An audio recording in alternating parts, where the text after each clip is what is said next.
dunia yang akan datang akan berbeda dari ekspektasi kita. Busur sejarah manusia menentukan arah masa depan kita. Kita perlu mengetahui siapa diri kita dan bagaimana kita sampai di sini. Ekologi, biologi, dan fisika untuk mengetahui jalan mana yang masih terbuka bagi kita dan jalan mana yang menuju jalan buntu. 4,5 miliar tahun yang lalu, debu bintang menyatu membentuk sebuah planet. 1 miliar tahun kemudian, kehidupan sederhana muncul. Pada 500 juta tahun yang lalu, banyak sekali kehidupan yang meledak di planet biru hijau kita. Maju ke 66 juta tahun yang lalu, dinosaurus musnah akibat kepunahan massal terbaru di planet kita. Dan makhluk kecil yang selamat melanjutkan garis evolusi yang pada akhirnya akan menjadi kita. Dari semua nenek moyang hominid kita, pada akhirnya akan tetap ada satu spesies, Homo sapiens, makhluk yang beragam, penuh rasa ingin tahu, kreatif, baik hati, kejam, kooperatif, kompetitif, agresif, dan pintar.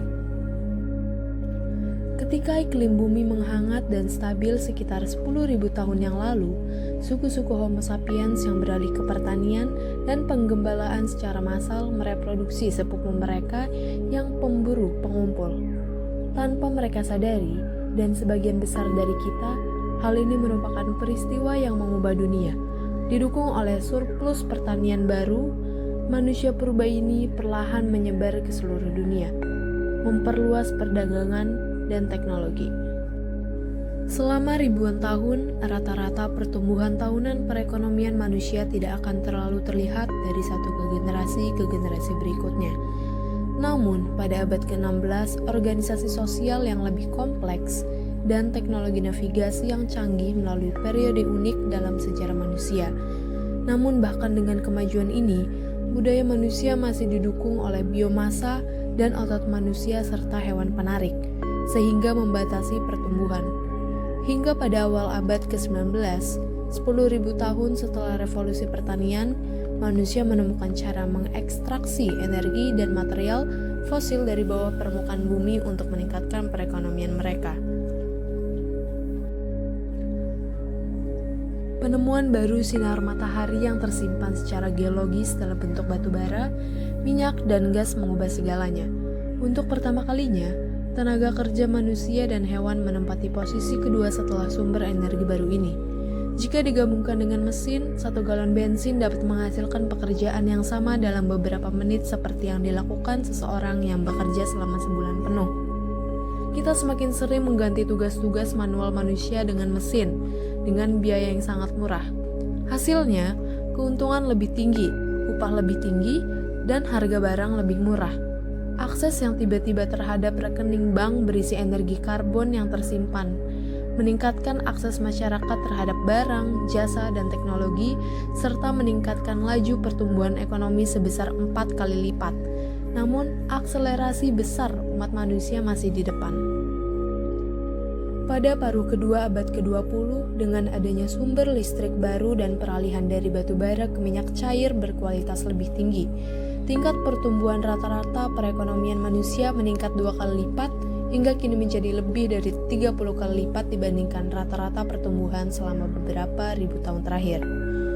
Dibandingkan dengan angkatan kerja global yang berjumlah sekitar 5 miliar manusia, mesin dan pekerjaan yang didukung oleh akses terhadap energi karbon yang terkubur menambah tenaga yang setara dengan 500 miliar pekerja manusia.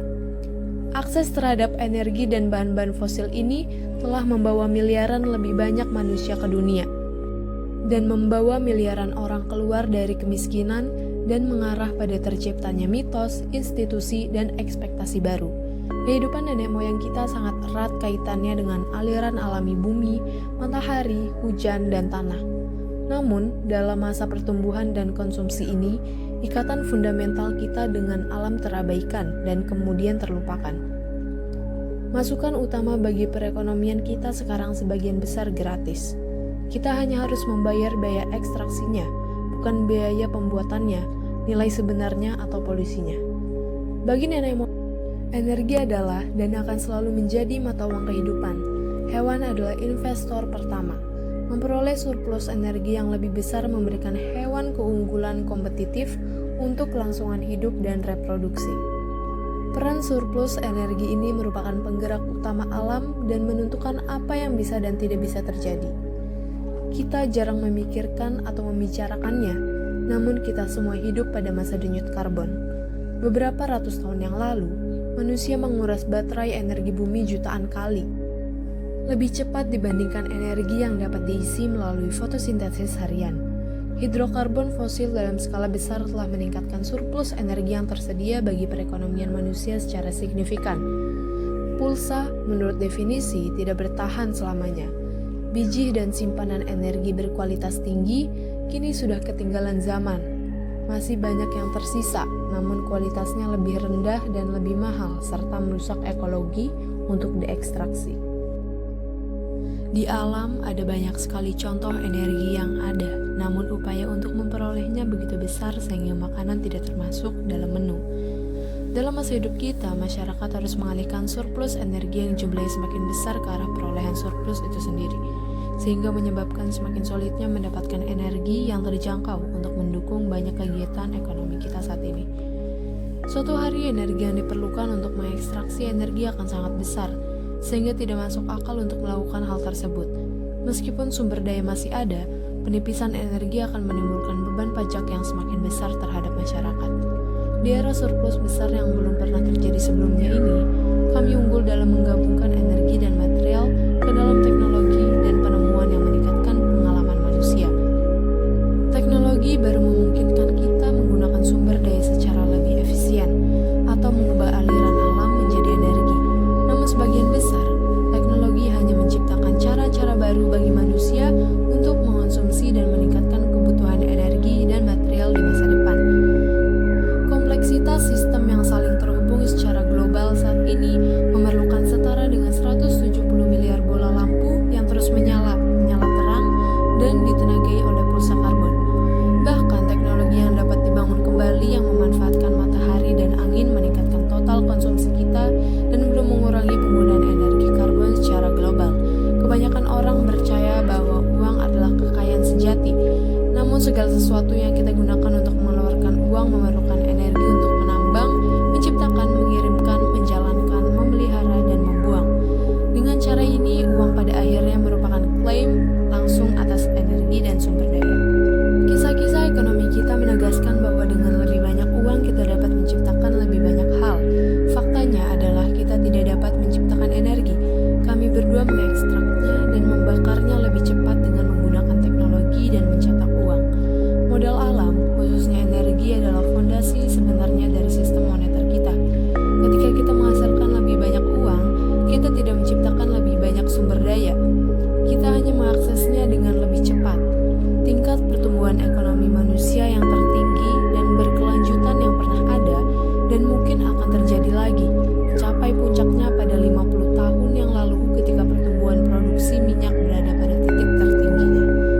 Namun alih-alih hidup sesuai kemampuan kami justru menemukan cara-cara kreatif untuk memperpanjang pertumbuhan lebih lama lagi. Kami menciptakan rantai pasokan yang kompleks, melakukan outsourcing pekerjaan berat ke negara-negara dengan tenaga kerja yang lebih murah.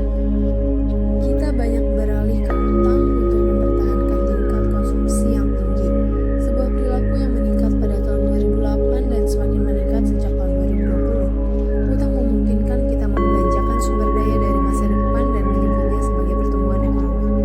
Fenomena ini telah menjadi begitu luas dalam 50 tahun terakhir, sehingga kita menganggap mengkonsumsi hari ini dan membayar besok adalah hal yang wajar. Negara-negara maju kini menggunakan hutang untuk memungkinkan ekstraksi barang-barang yang sebelumnya tidak mampu kita ekstrak untuk menghasilkan barang-barang yang tidak mampu kita konsumsi. Strategi ini mempunyai tanggal kadaluarsa, karena semua uang baru ini suatu saat akan dihabiskan untuk hal-hal nyata yang membutuhkan energi.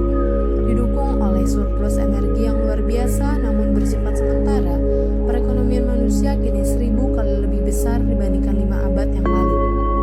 Sebagian besar manfaat dari surplus geologis ini kini dinikmati oleh segelintir orang saja. Tidak dirasakan oleh seluruh manusia yang masih hidup maupun generasi mendatang.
besarnya dampak yang ditimbulkan dari penggunaannya terhadap ekosistem bumi. Kisah biofisik ini semuanya terhubung dengan cara yang muncul dan tidak terduga. Ketika gelombang karbon meningkatkan perekonomian kita, lembaga-lembaga dan pemerintah kita mengatur diri mereka sendiri berdasarkan ekspektasi pertumbuhan. Saat ini, 8 miliar anggota spesies sosial secara kolektif mencari keuntungan yang terkait dengan energi, yang terkait dengan fosil hidrokarbon dan mineral. Pertumbuhan yang diukur dengan peningkatan PDB kini diperlukan untuk mencapai stabilitas. Kita telah sampai pada titik di mana kita sebagai budaya telah mengalihkan keputusan dan perencanaan kita ke sistem keuangan. Dorongan pasar untuk tumbuh saat ini bersaing dengan jalur kebijaksanaan atau hambatan alternatif apapun. Sistem tidak lagi berada dalam kendali siapapun. Spesies manusia, setidaknya hingga saat ini, telah menjadi superorganisme yang tidak punya pikiran, tidak pernah puas, dan haus energi. Superorganisme adalah fenomena yang muncul dari hewan-hewan yang menyusunnya. Kita, manusia, mempunyai hubungan dengan semua makhluk lain yang ada di bumi. Kita adalah produk dari rantai tak terputus yang terhubung dengan kehidupan pertama, yang berarti bahwa tersembunyi di balik motivasi yang kita nyatakan dari apa yang kita lakukan setiap hari dalam masyarakat industri. Kita terdorong untuk mengejar imbalan neurokimia otak yang sama seperti yang dilakukan nenek moyang kita. Hal ini berdampak besar pada perilaku kita, perekonomian kita, dan masa depan kita. Mencapai ponsel kami untuk melihat apakah seseorang menyukai kiriman Facebook kami, atau untuk melihat apakah Bitcoin naik atau turun bukanlah tujuan kami. Pada kenyataannya, kita hanya mencari imbalan otak yang sama yang membawa kesuksesan bagi nenek moyang kita yang pemburu pengumpul. Dopamin adalah molekul yang pada hewan dan manusia mengarah pada motivasi dan tindakan. Di dunia modern yang kaya secara materi, pembiasaan terhadap tindakan konsumsi mengarah pada keinginan akan sesuatu dalam budaya yang luas menjadi lebih kuat daripada imbalan yang kita peroleh dari memilikinya. Ini adalah masalah mendasar bagi sistem ekonomi yang mengubah miliaran barel minyak menjadi mikroliter dopamin. Sebagai warisan dari kehidupan suku leluhur, kita sangat peka terhadap sinyal-sinyal sosial, membandingkan diri kita dengan orang lain, mencari persetujuan, penerimaan, dan berebut status. Kekayaan materi dan kini kekayaan digital sebagai sinyal status utama saat ini, konsumerisme kini sebagian besar didasarkan pada memiliki lebih banyak atau lebih banyak dari apa yang ada di sekitar kita daripada berfokus pada apa yang sebenarnya kita butuhkan. Modern masih merupakan makhluk kesukuan. Kami sangat mendukung mereka yang berada dalam kelompok kami dan dengan mudah mengucilkan kelompok luar, dari divisi sepele seperti tim olahraga hingga afiliasi politik, ras, atau kebangsaan. Telah mendorong kita untuk menyalahkan manusia lain, kita memiliki imajinasi yang kaya, kreatif, dan penuh warna yang ada di dunia maya pikiran kita. Otak manusia dapat membayangkan dan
penuh firasat. Ada pula yang ramah dan indah. Banyak di antara kita yang merasakan bahwa ada sesuatu yang berbeda. Sesuatu akan terjadi, namun kita kurang memahami jalan yang membawa kita ke sini dan medan apa yang kita hadapi. Masa depan yang kita harapkan bergantung pada lensa mana yang kita gunakan untuk melihat jalan. Masyarakat modern terpolarisasi, stres, dan kewalahan dengan informasi yang baik dan buruk. Akibatnya, sudut pandang umum, lensa kita fokus pada jalan di depan kita. Untuk pandangan ke masa depan, kami bergantung pada pemandu yang diterima secara budaya dan yakin bahwa mereka mengetahui jalan ke depan. Melalui kacamata seorang ekonom, misalnya, kita melihat jalan mulia menuju pertumbuhan yang tidak pernah berhenti. Kelangkaan input energi atau material akan diatasi dengan sinyal harga, sehingga menciptakan insentif yang meningkatkan produktivitas dan pertumbuhan kita. Lensa ekonomi menunjukkan kepada kita bahwa kecerdikan manusia dan pasar akan menyelesaikan segalanya. Sudut pandang keuangan menerjemahkan pasar saham pada titik tertinggi sepanjang masa sebagai tanda kesehatan masyarakat yang menandakan masa depan yang kaya dan baik. Dengan modal finansial yang cukup, kita akan mampu membangun jalan kemana saja.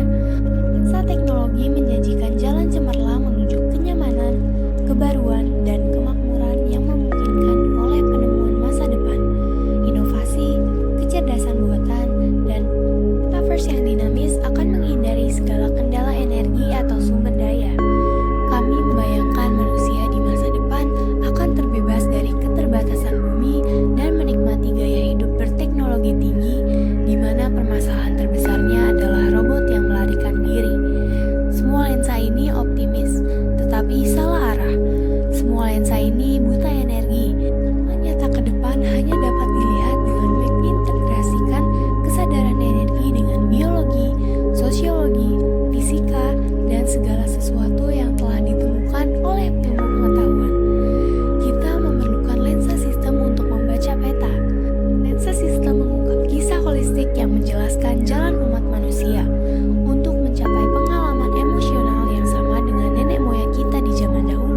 Kita mengubah material dan energi menjadi teknologi yang membuat hidup kita lebih nyaman dan menyenangkan. Kami mencatat kemajuan kami dengan menggunakan uang yang telah menjadi landasan psikologis untuk semua hal yang dihargai oleh nenek moyang kami. Besarnya konsumsi manusia dibuktikan dengan banyaknya CO2 yang diserap oleh lautan dan atmosfer bumi. Hasil yang muncul adalah superorganisme metabolik dengan minyak sebagai hemoglobinnya yang mengangkut barang melalui arteri dan vena dari jaringan pasokan global. Seperti seekor hiu yang perlu berenang agar oksigen dapat mengalir melalui insangnya, sistem ekonomi kita saat ini memiliki keharusan untuk bertumbuh guna memenuhi komitmen keuangan sebelumnya. Kita tidak bisa berhenti atau memperlambat, kalau tidak sistem akan crash. Sudut pandang sistem menunjukkan bahwa masa depan kita tidak sesuai dengan ekspektasi budaya kita saat ini. Namun, kita terus menekan lajunya.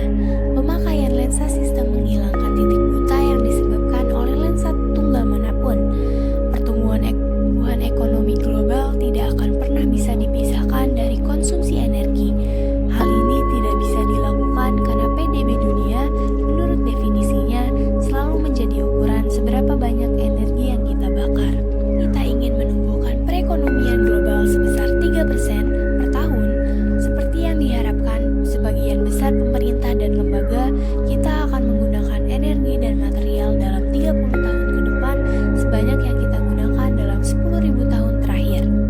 Pasar saham merupakan pedoman yang buruk bagi kemakmuran ketika dibesar-besarkan oleh dukungan pemerintah dan bank sentral. Semua uang tunai, saham, obligasi, dan dana pensiun di dunia akan membutuhkan energi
besar.